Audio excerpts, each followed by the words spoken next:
is Michael Popok, Legal AF. The unholy alliance of the Heritage Foundation and Donald Trump are at it again.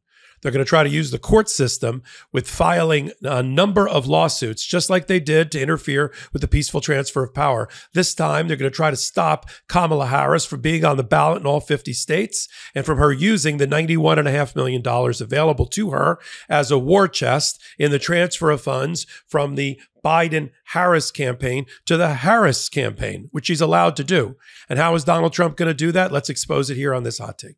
First of all, the Heritage Foundation months ago prepared an emergency memo, which Donald Trump and MAGA are using as their playbook in case Joe Biden stepped down before the November election. They titled it Emergency. They plan to go after certain battleground states, including Wisconsin and Nevada, who had very difficult ballot rules, to argue that if Joe Biden stepped down, he would be forced to stay on the ballot. In other words, there'd be somebody on the ballot that did not want to be president any longer, or they would argue that there was no person on the ballot, no Democrat, against the Republican challenger, Donald Trump, in those particular states. In other words, their effort would try to take the 4 or 5 battleground states using arcane state law to deny the Democrats having a representative on the ballot at all. That's their goal. They want to make this 50 states for Donald Trump against 45 states for the Democratic candidate, who is now Kamala Harris, the vice president. This has been their plan all along. Just as Project 2025 is the blueprint for Donald Trump's first 180 days, Heritage Foundation and its lawyers and its executive director and its general counsel have been advising lawyers for MAGA about how to challenge Kamala Harris substituting for Joe Biden on the ballot. Now, remember, she's already on the ballot as a vice president. And the only switch is she's going to go to the top of the ticket in those particular states. Donald Trump's approach is two-pronged, led by the Heritage Foundation memo and strategy. One, file lawsuits and flood the court system with lawsuits. Does this sound familiar? This sounds a lot like what John Eastman and Ken Chesebro and others came up with to cling to power off the 2020 election.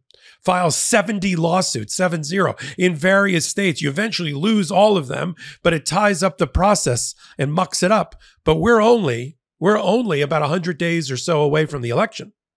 And this is not going to work because the chances of them either being right about the laws of the individual states is low, that they're going to get a federal judge or state judge to deny Kamala Harris being on the ballot is even lower, and it won't happen before the actual election. But they will use it as campaign fodder to try to cast Kamala Harris as being illegitimate, to already cast aspersions against her future presidency and try to undermine it. This is their strategy, to try to delegitimize and go after the Democrats before the even election, calling the election unfair and rife with fraud before it's even been run.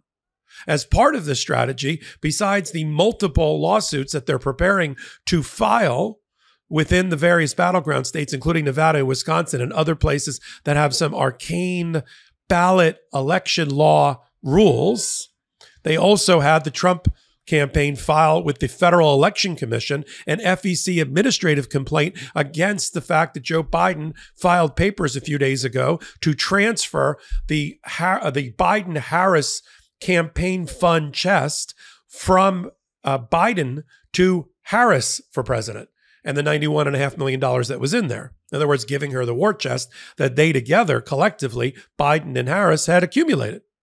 Of course, under the FEC rules, the fact that Kamala Harris's name has always been on those accounts and people are always submitting money on behalf of two people, Biden and Harris, means that there's not going to be a finding of a Federal Election Commission or an FEC violation, an election law violation. It's totally appropriate in the case of a candidate who decides not to run to transfer the money that's been collected from delegates for a person who's also on the account in Kamala Harris over to Kamala Harris for president.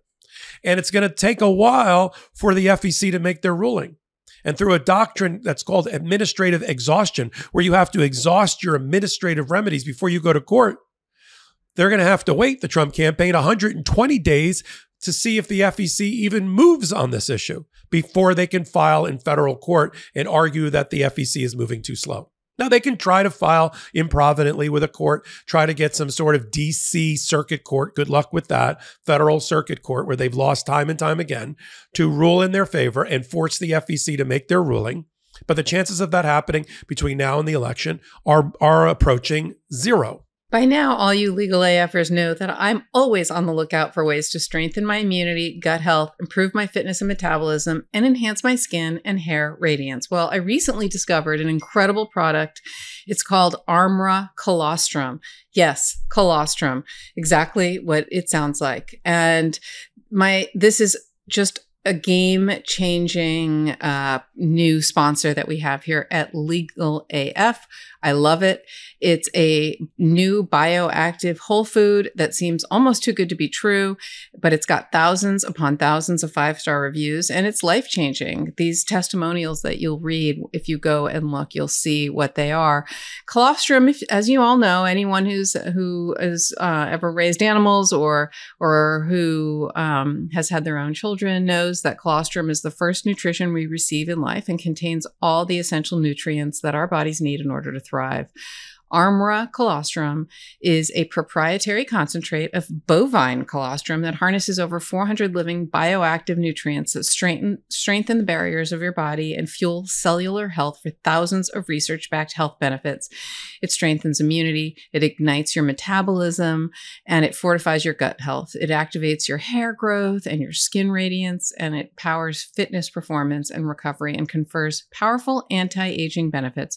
Armra Colostrum is a premium bovine colostrum concentrate, and unlike any other product on the market, it's uniquely optimized for human health. It's sustainable, and it was developed with the highest integrity from start to finish. So it starts with this sustainably sourced colostrum from grass-fed cows, and it's from dairy farms in the USA, and they strictly abide by calf first sourcing, only sourcing the surplus supply of colostrum after the calves receive their nutrients that they need. Of course, that made me feel very good.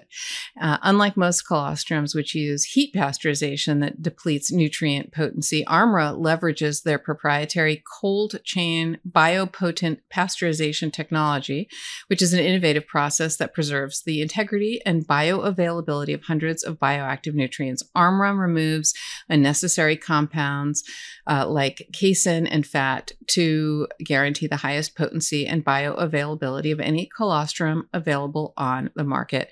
So this is just an incredible new product that we are thrilled is sponsoring Legal AF. So we have this great new offer where you can receive 15% off your first order. Go to tryarmra.com/legalaf and enter Legal AF to get 15% off your first order. That's tryarmra.com/legalaf.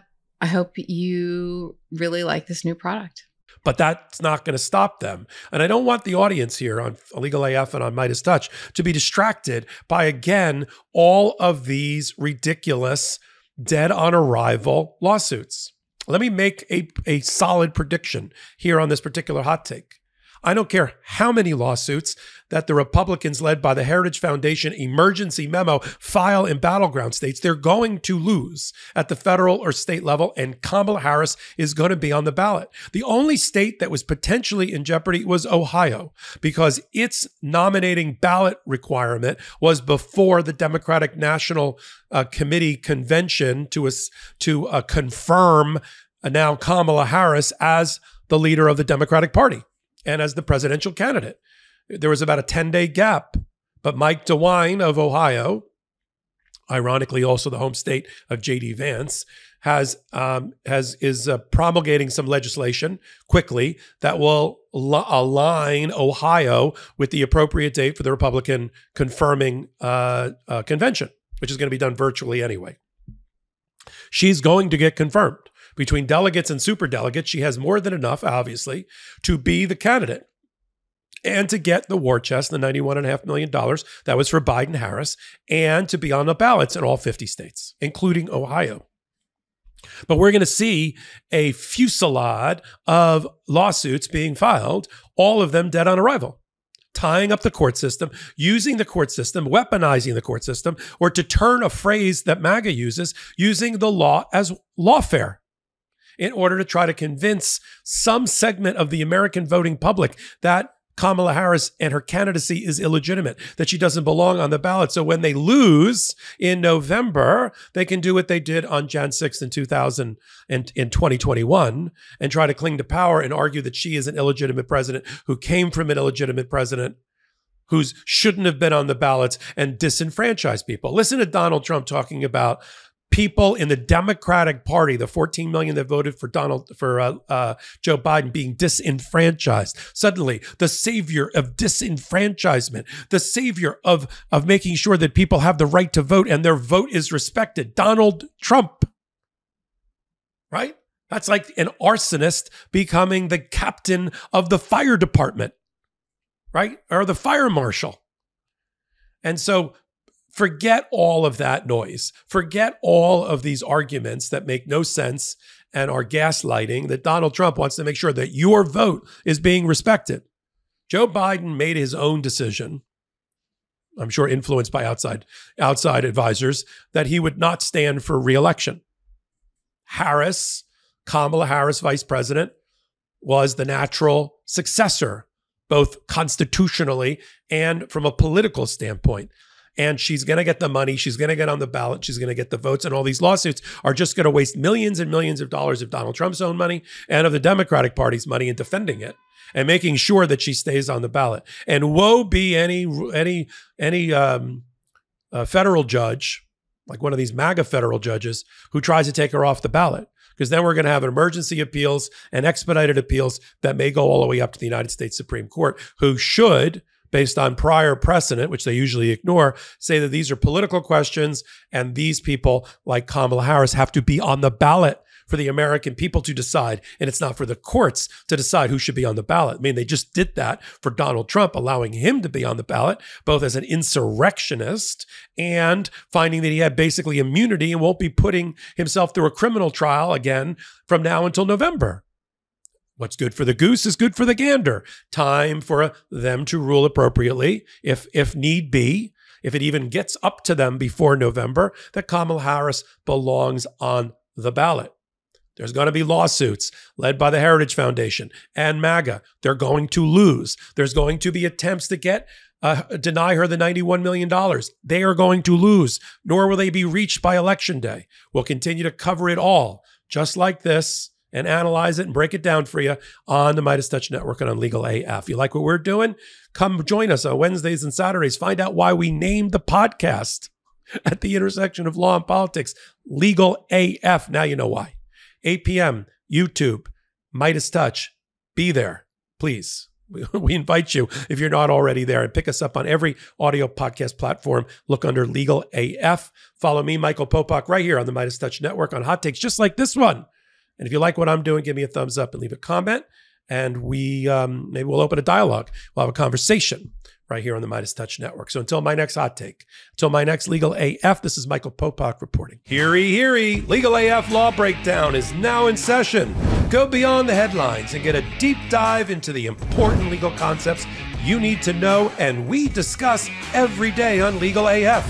Exclusive content you won't find anywhere else, all for the price of a couple of cups of coffee. Join us at patreon.com/legalaf. That's patreon.com/legalaf.